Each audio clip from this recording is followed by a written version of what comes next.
김서방 오늘도 빈손 아니지? 오늘만큼은 빈손으로 오면 안 되지 내 칠순인데. 잔치장에 울려 퍼진 장모님의 목소리. 이미 술이 오른 그녀는 잔을 탁 내려놓으며 큰 소리쳤다. 돈 좀 번다더니 아직도 우리 딸 부려먹고 있잖아. 거머리처럼 붙어서. 우리 딸 피만 빨아먹고.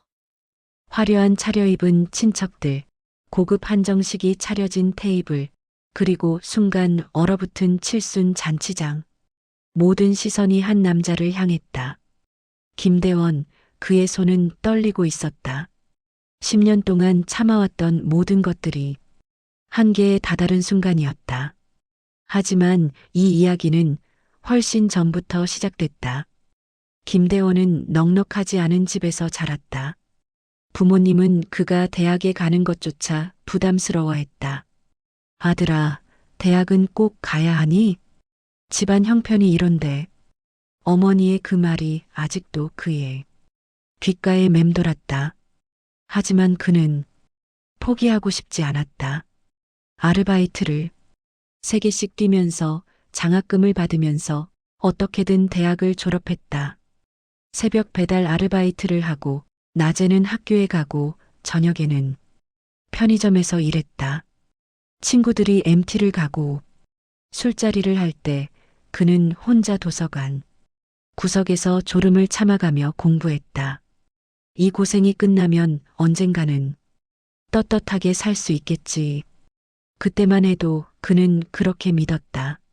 악착같이 버텨서 겨우 대학을 졸업하고 작은 회사에 취직했다. 월급은 적었지만 자신의 힘으로 번 첫 월급이었다. 그 기쁨이란 말로 표현할 수 없었다. 그리고 그때 김대원은 지금의 아내를 만났다. 회사 동료의 소개로 만난 그녀는 밝고 따뜻한 사람이었다. 처음엔 자신의 형편을 알고 거리를 둘까 걱정했는데 그녀는 개의치 않는 듯했다. 오빠, 지금이 중요한 게 아니라 앞으로가 중요한 거잖아요. 그 말에 그는 얼마나 용기를 얻었는지 몰랐다. 그들은 2년을 연애했고 결혼을 결심했다.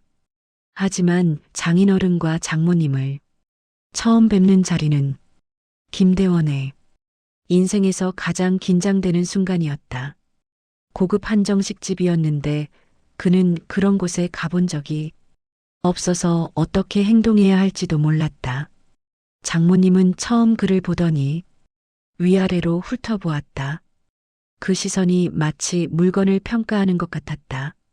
아이고, 우리 딸이 어디서 이런 사람을 속삭이듯 한 말이었지만 그의 귀에는 또렷하게 들렸다.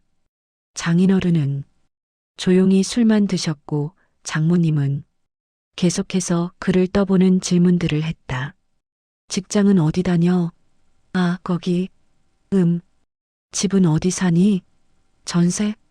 본가 소유는? 하나하나 대답할 때마다 장모님의 표정은 점점 굳어갔다. 아내는 그의 손을 꼭 잡아주었지만 그는 그 자리가 너무나 고통스러웠다. 결혼 준비 과정은 더 힘들었다. 결혼식 비용, 신혼집 마련.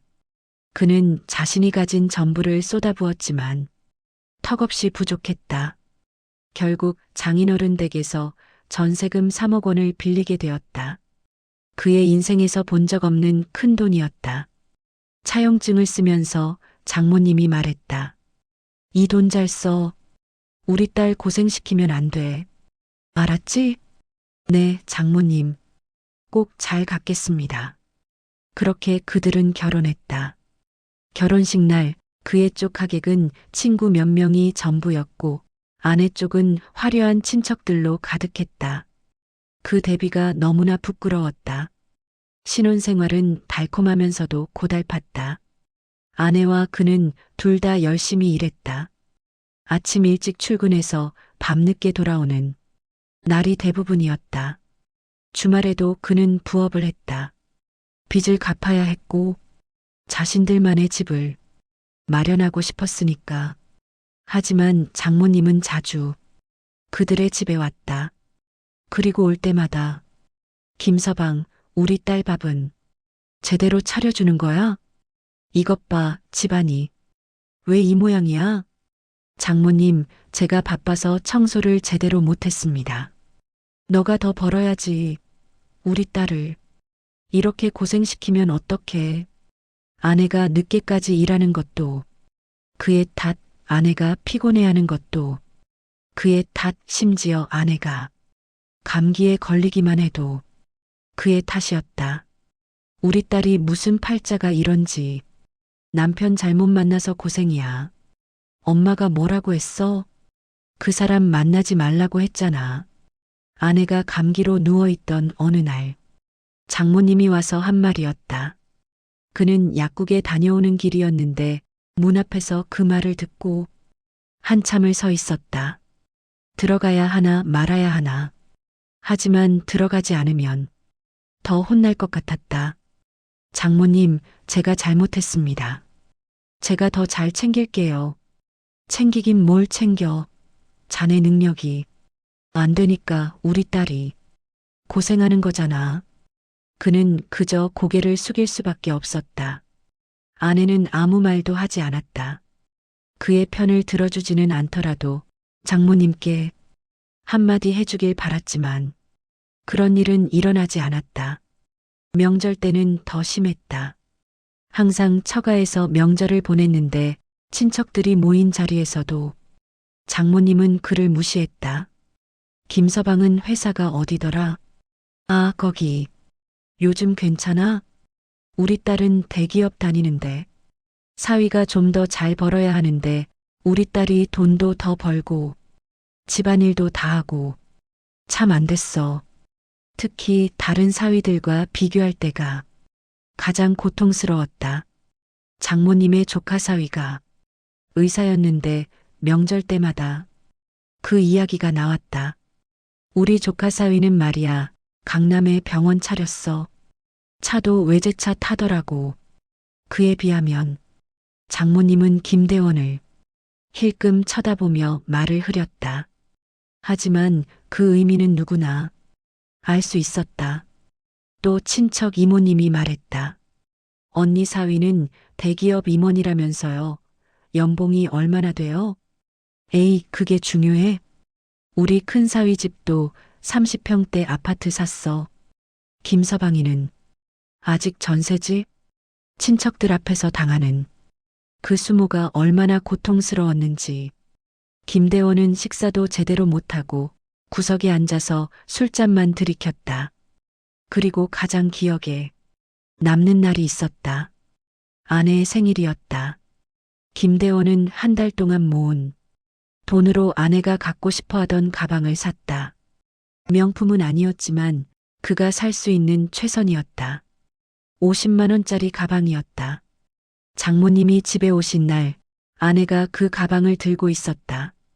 어머, 그거 새 가방이야? 어디 거야? 장모님이 물었다.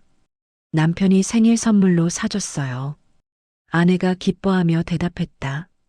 장모님은 가방을 집어들고 이리저리 살펴보더니 코웃음을 쳤다. 이게 뭐야? 브랜드도 아니고 50만 원짜리. 에이, 김서방. 아내 생일 선물이 고작이래? 장모님, 제가 지금 형편? 맨날 형편 타령이야. 우리 큰 사위는 우리 큰딸 생일 때 200만 원짜리 명품 가방 사줬어. 그것도 백화점에서 직접 가서 고르게 해주고 장모님은 가방을 아내 손에 다시 쥐어주며 말했다. 딸아, 이런 거 들고 다니지 마.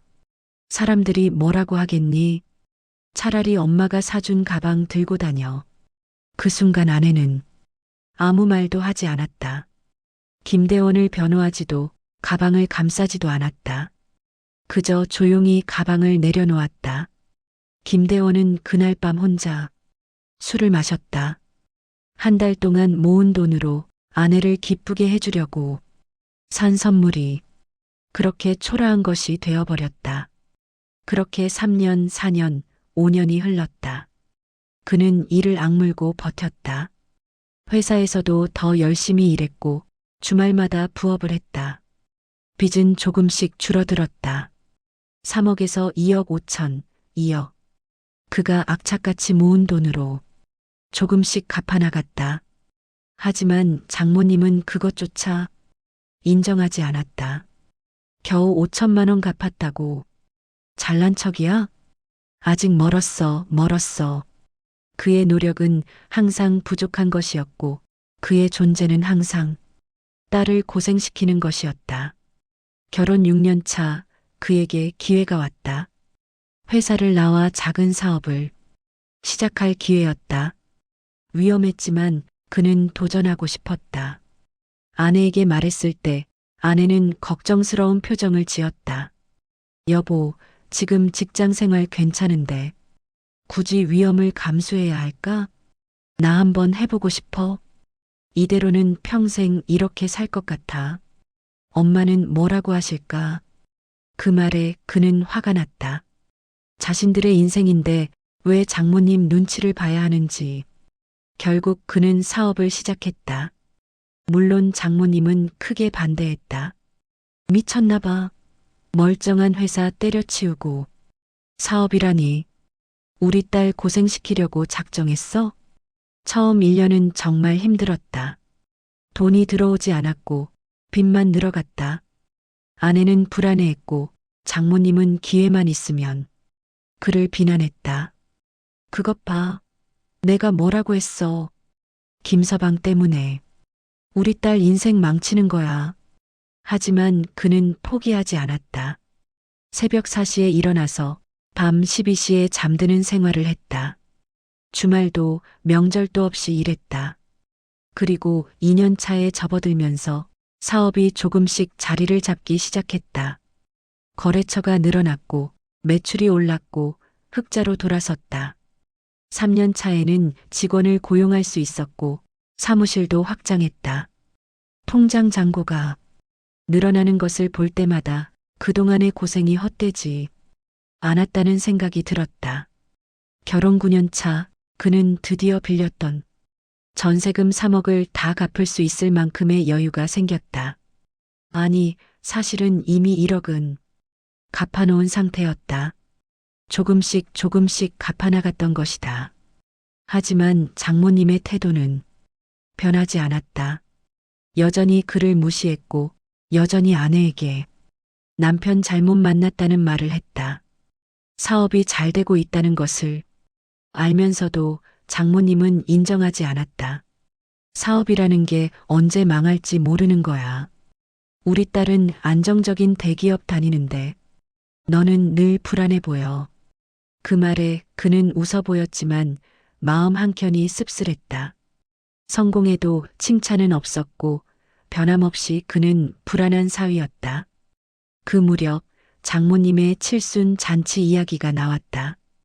호텔 안의 고급 한정식 집에서 친척들을 모두 초대한 대규모 잔치를 열기로 했다. 그는 이번 기회에 제대로 보여드리고 싶었다. 그동안 무시당했던 모든 것들을 이제는 달라졌다는 것을 보여드리고 싶었다. 그는 준비했다. 용돈 봉투에 500만 원을 넣었고 금팔찌를 구입했다.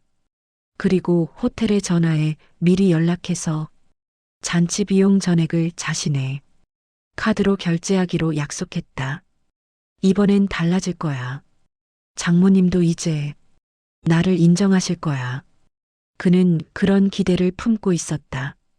잔치 당일 그는 아내와 함께 한정식 집에 도착했다. 이미 친척들이 다 모여 있었고 장모님은 화려하게 차려입고 계셨다. 술잔이 몇 순배 돌아간 듯 분위기는 무르익어 있었다. 그가 들어서자 장모님이 그를 보더니 큰 소리로 말했다. 김서방 왔네. 오늘도 빈손은 아니겠지? 주변 사람들이 웃었다. 그는 미소를 지으며 다가갔다. 장모님, 칠순 진심으로 축하드립니다. 하지만 장모님은 술잔을 탁 내려놓더니 점점 더 큰 소리로 말했다. 돈 좀 번다더니 아직도 우리 딸 부려먹고 있잖아.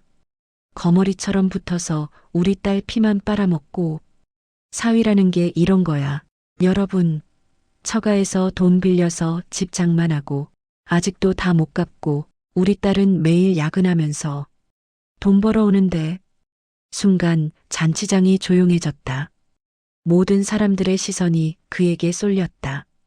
장인어른도 난처한 표정으로 그를 바라보았고 아내는 당황해서 어쩔 줄 몰라 했다. 그의 손이 떨렸다. 분노가 치밀어 올랐다. 10년 동안 참아왔던 모든 것들이 한꺼번에 폭발할 것만 같았다. 하지만 그는 심호흡을 했다. 그리고 천천히 준비해온 봉투를 꺼내 장모님 앞에 놓았다. 빈손 아닙니다, 장모님. 금팔찌도 함께 올려놓았다. 장모님의 눈이 커졌다. 그리고 장모님, 그는 모든 친척들이 듣도록 또박또박 말했다. 오늘 이 잔치 비용 전액 제가 결제했습니다. 이미 카드로 처리됐습니다. 사람들이 웅성거리기 시작했다. 그리고 10년 전 빌린 전세금 3억 원 중 이미 1억은 갚았고 남은 2억. 오늘로 다 갚겠습니다. 그는 수표를 꺼내 테이블 위에 올려놓았다. 잔치장이 순간 정적에 휩싸였다. 장모님은 말문이 막힌 듯 그를 바라보았다. 하지만 그는 멈추지 않았다. 하지만 장모님, 그리고 여러분. 그는 천천히 주변을 둘러보았다. 10년 동안 저는 거머리 취급을 받아왔습니다. 무능력한 사위라고, 딸 고생시키는 나쁜 놈이라고 들어왔습니다. 새벽부터 밤까지 일하고 주말도 없이 뛰어다니면서 단 한 번도 제대로 된 대우를 받지 못했습니다. 오늘 이렇게 빚도 다 갚았고 잔치 비용도 제가 냈습니다. 하지만 그는 장모님을 똑바로 바라보았다. 저를 거머리라고 부르시고 무시하시는 집안이라면 저는 더 이상 여기 있을 이유가 없습니다. 존중받지 못하는 관계라면 그건 가족이 아닙니다. 장모님의 얼굴이 붉게 달아올랐다. 화가 난 건지 당황한 건지 알 수 없었다. 그때 옆에 있던 아내가 그의 손을 세게 쳤다. 당신 지금 제정신이야.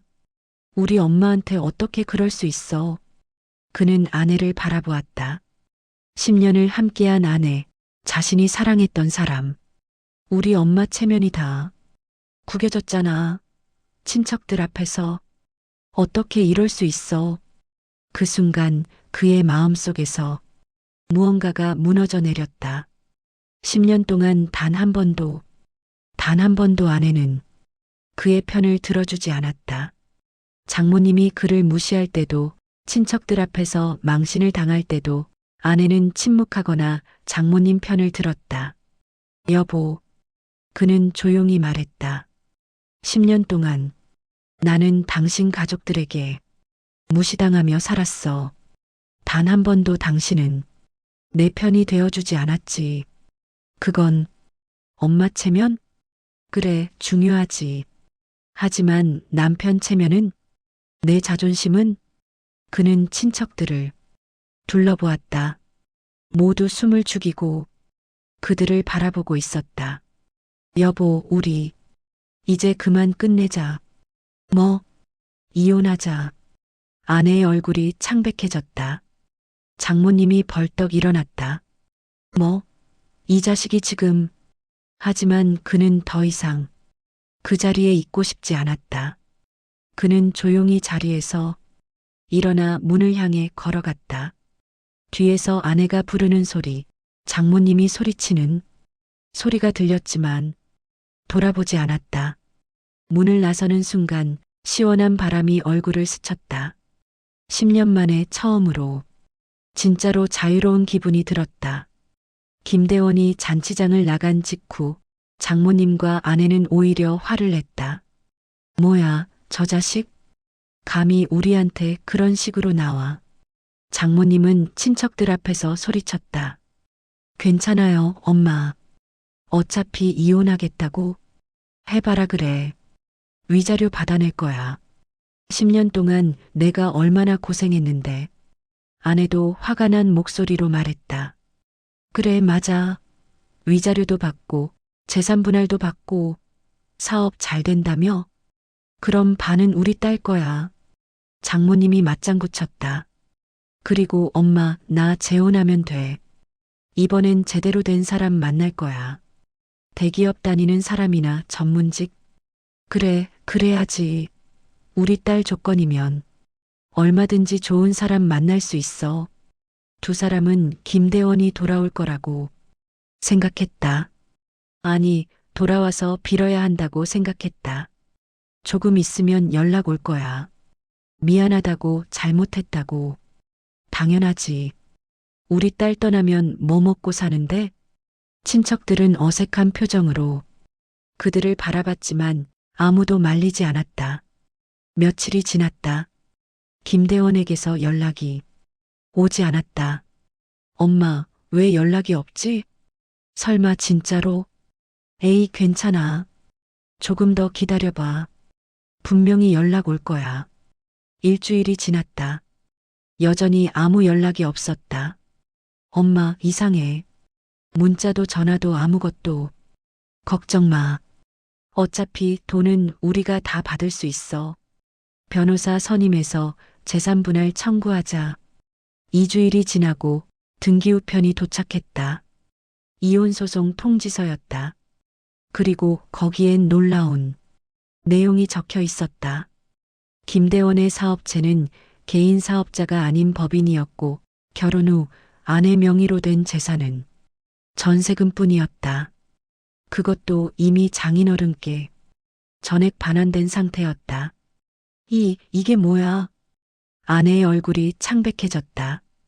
재산 분할 받을 게 없다고? 말도 안 돼. 더 충격적인 것은 그 다음이었다.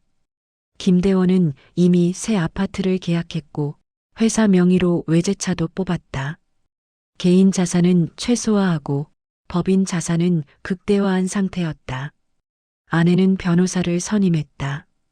변호사는 차갑게 말했다. 아내분이 받을 수 있는 재산이 거의 없습니다. 그리고 위자료도 쌍방 과실로 인정될 가능성이 높습니다. 쌍방 과실? 내가 뭘 잘못했는데 10년 동안 배우자를 가족들이 지속적으로 모욕했고 아내분께서 이를 방조하셨죠. 이건 정신적 학대로 인정될 수 있습니다. 아내는 주저앉았다. 장모님도 말을 잇지 못했다. 그제야 깨달았다. 김대원이 그냥 참고만 있던 바보가 아니었다는 것을. 모든 걸 준비하고 계산하고 마지막 순간을 기다렸던 것이다. 엄마, 우리가 너무 심했나? 아내가 떨리는 목소리로 말했다. 하지만 이미 늦었다. 지금 그는 혼자 살고 있다. 이혼 절차는 진행 중이고 새로운 삶을 시작하고 있다. 후회하느냐고? 솔직히 말하면 아직 잘 모르겠다. 10년이라는 시간이 짧은 시간은 아니니까. 하지만 한 가지는 확실하다. 존중받지 못하는 관계에서는 사랑도 행복도 잘할 수 없다는 것을. 무시당하면서도 언젠가는 달라질 거라고 믿으며 버티는 사람들이 있다. 하지만 스스로를 먼저 존중해야 한다. 당신이 당신을 존중하지 않으면 누구도 당신을 존중하지 않는다. 그리고 가족이라는 이름으로, 사랑이라는 이름으로 당신을 무시하는 사람들에게 용기 있게 아니오라고 말할 수 있어야 한다. 존중이 없는 관계에서는 사랑도 행복도 오래가지 않는다는 것.